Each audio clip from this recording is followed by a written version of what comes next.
Hello, EDT 520 classmates. How's it going? All right. So, this week's prompt, a few things to talk about. Uh, Learner age. So, we'll start with the demographics. So, my learner age is pre K through 12. I'm the only technology teacher and integrator in in this set of schools. The content focus is varies obviously because we are I am tasked with bringing technology to any content area. So the learning environment, we have two schools, but three levels. So we have pre-K to 4 for our elementary school. We have our middle school, which is 5 through 8, and our high school 9 through 12. But our middle high are one building, so 5 through 12 for this building. So that's what the learning environment looks like. So profiles and needs, I think. Some things that need to change are, and we can get to this again later. So there's too much technology. So there are some things that we need to weed out that are surface level and have not moved through the frameworks or have not transformed. If we're referring to like SAMR, that kind of thing.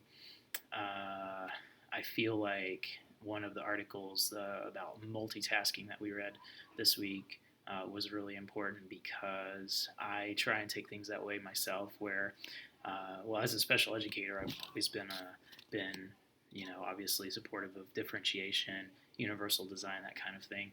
Um, but chunking is important and taking just one thing at a time and looking at that one thing, even when teaching a tool or teaching how to use a tool to teach, right? Taking one thing at a time, one step at a time, and over time, like we read about with spacing, to retain the knowledge or the learning.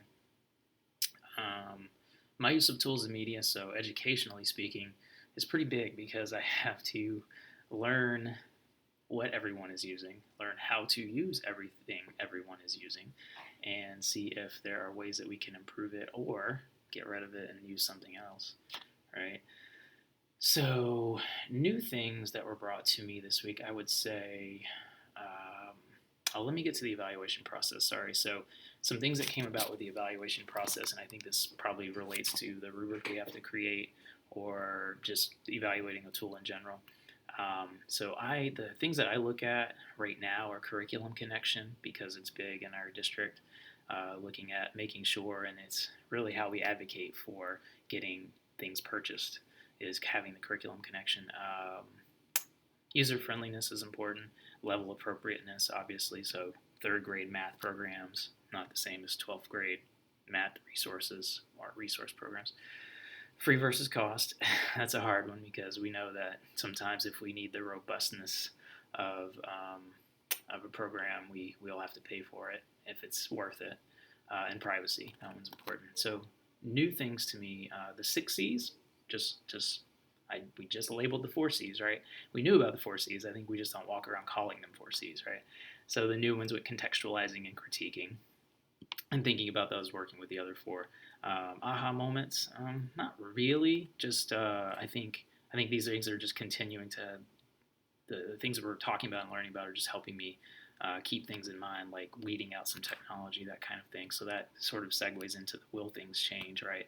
So weeding out the tech, being more mindful of the framework connections with the tools, apps, programs we're using, and that sort of thing. So I think that's all I have to say this week. Thank you. Hope to see you all, and I'm looking forward to watching your videos. Take care.